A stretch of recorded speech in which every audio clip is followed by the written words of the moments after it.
Assalamualaikum warahmatullahi wabarakatuh. Kami dari kelompok 23 ingin menjelaskan tentang instrumen dan teknik pengumpulan data pada penelitian kualitatif.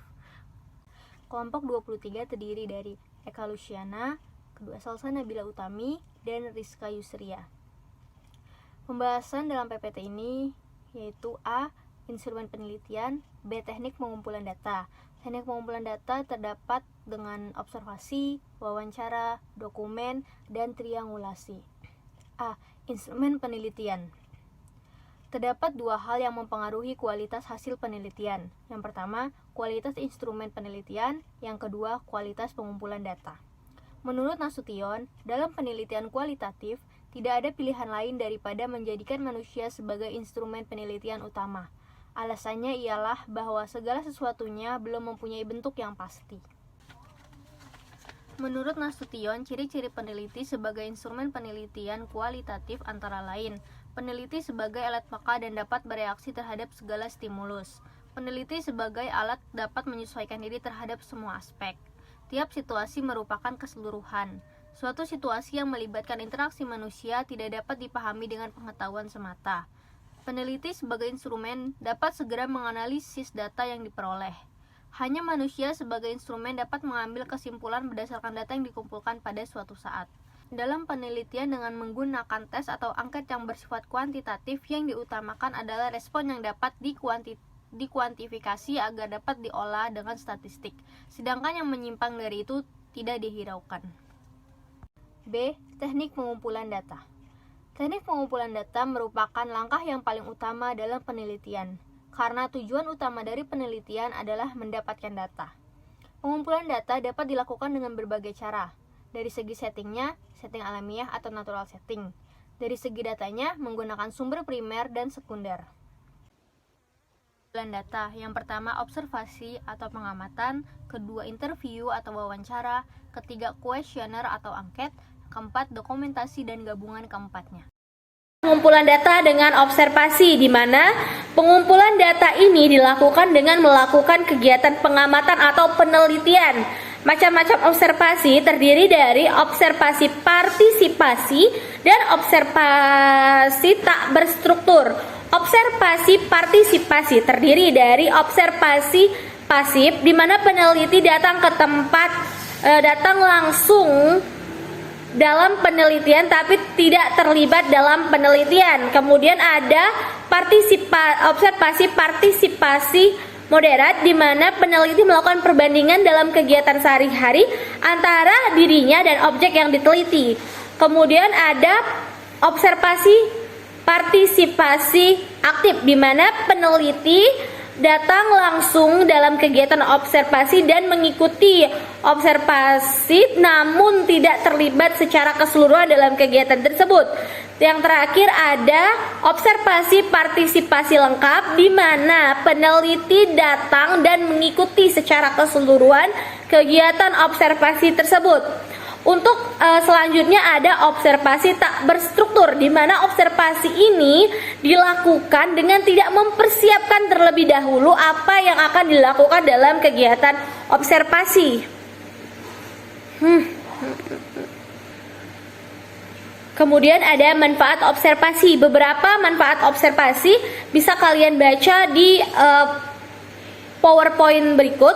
Adapun ringkasan dari manfaat observasi yang bisa kita tarik adalah, dengan adanya observasi kita dapat mengetahui hal-hal yang belum sepenuhnya kita ketahui, menambah pengetahuan, menambah pengalaman, dan merubah cara pandang kita terhadap suatu bentuk kegiatan sosial yang ada.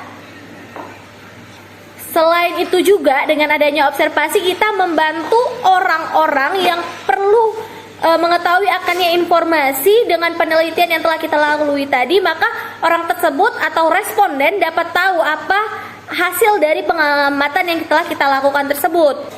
Selanjutnya objek observasi. Objek observasi terdiri dari place atau tempat, actor atau pelaku, activity atau kegiatan. Pertama, place atau tempat adalah lokasi berlangsungnya observasi tersebut, misal di ruang kelas, di lingkungan masyarakat, di badan pemerintahan dan sebagainya.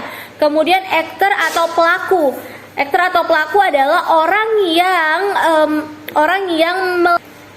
yang sedang melakukan atau memainkan suatu peran dalam observasi tersebut.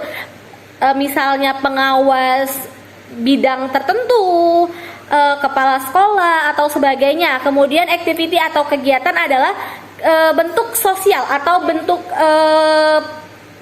pola gerak yang dilakukan dalam penelitian tersebut. Misalnya cara mengajar, teknik yang dilakukan dalam meningkatkan kinerja suatu tugas negara, atau cara mengajar guru kepada murid TK dan sebagainya. Selanjutnya tahapan observasi. Tahapan observasi ada deskriptif, terfokus, dan terseleksi. Deskriptif adalah tahapan awal dalam melakukan observasi, mencakup cara pandang, pemahaman situasi, dan sebagainya. Kemudian ada tahapan terfokus, di mana tahapan ini mempersempit atau mulai memfokuskan jenis observasi atau topik, tema, dan sebagainya yang diambil dalam observasi tersebut. Terakhir itu tahapan terseleksi, di mana tahapan ini adalah tahapan akhir. Bentuknya adalah telah lebih rinci dan lebih fokus sesuai dengan tema atau tujuan awal dari observasi tersebut. Selanjutnya, terdapat teknik pengumpulan data dengan wawancara atau interview. Wawancara atau interview sendiri adalah suatu pertemuan yang dilakukan dua orang untuk bertukar informasi atau ide, atau sebuah bentuk tanya jawab yang digunakan untuk mencari informasi yang relevan dan terpercaya.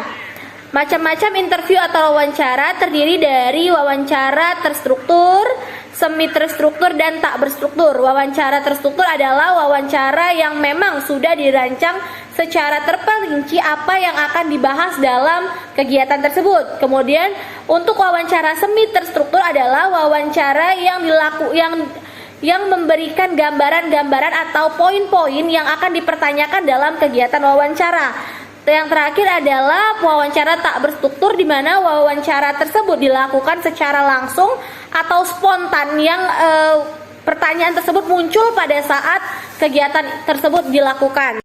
Langkah-langkah wawancara. Yang pertama, menetapkan kepada siapa wawancara itu akan dilakukan. Yang kedua, menyiapkan pokok-pokok masalah yang akan menjadi bahan pembicara. Yang ketiga, mengawali atau membuka alur wawancara.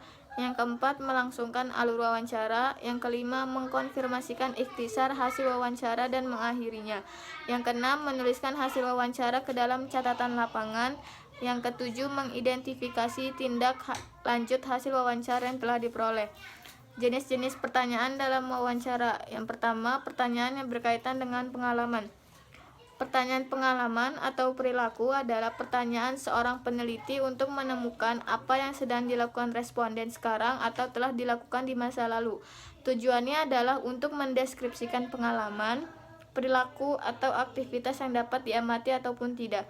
Contoh pertanyaannya, seandainya saya berada di kelas Anda pada semester lalu, apa yang saya akan lakukan saat itu? Atau seandainya saya bersama Anda di sekolah Anda pada waktu yang lalu, pengalaman apa yang dapat saya alami seperti yang Anda miliki? Yang kedua yaitu pertanyaan yang berkaitan dengan pendapat. Pertanyaan yang berkaitan dengan pendapat atau nilai adalah pertanyaan peneliti untuk menemukan apa yang dipikirkan orang mengenai beberapa topik atau isu.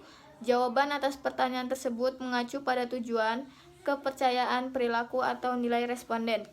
Yang ketiga yaitu pertanyaan yang berkaitan dengan perasaan. Pertanyaan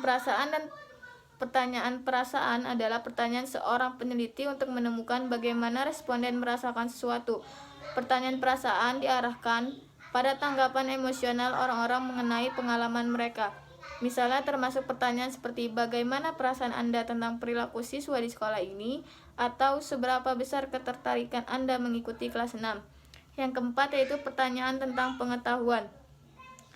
Pertanyaan tentang pengetahuan yaitu pertanyaan peneliti untuk menemukan informasi faktual, seperti dibandingkan dengan opini mereka, kepercayaan, dan sikap yang dimiliki responden.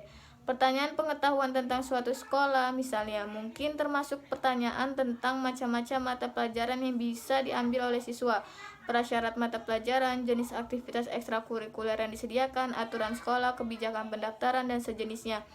Dari perspektif kualitatif, apa yang ingin peneliti temukan adalah apa yang responden pertimbangkan menjadi informasi faktual yang bertentangan dengan kepercayaan atau tingkah laku. Yang kelima yaitu pertanyaan yang berkenaan dengan indera. Pertanyaan yang berkenaan dengan indera yaitu pertanyaan seorang peneliti untuk menemukan apa yang telah dilihat, didengar, dirasa, dibaui, atau disentuh responden. Contohnya, ketika Anda masuk kelas, apa yang Anda lihat atau apa yang sering ditanyakan guru Anda kepada Anda di kelas. Walaupun pertanyaan jenis ini bisa diperlakukan sebagai suatu bentuk pertanyaan perilaku atau pengalaman, hal ini sering dilewatkan oleh peneliti selama melakukan wawancara. Yang keenam, pertanyaan berkaitan dengan latar belakang atau demografi. Pertanyaan latar belakang atau demografi adalah jenis pertanyaan rutin tentang karakteristik latar belakang responden. Di antaranya termasuk pertanyaan tentang pendidikan, jabatan sebelumnya, umur, pendapatan, dan semacamnya. Selanjutnya yaitu alat-alat wawancara. Alat-alat wawancara terbagi ada tiga, yaitu buku catatan, tape recorder, dan kamera. Buku catatan berfungsi untuk mencatat semua percakapan dengan sumber data. Yang kedua itu tape recorder, berfungsi untuk merekam semua percakapan atau pembicaraan. Yang ketiga kamera, untuk memotret kalau peneliti sedang melakukan pembicaraan dengan informan atau sumber data. Selanjutnya yaitu mencatat hasil wawancara. Hasil wawancara harus segera dicatat setelah selesai melakukan wawancara agar tidak lupa bahkan hilang.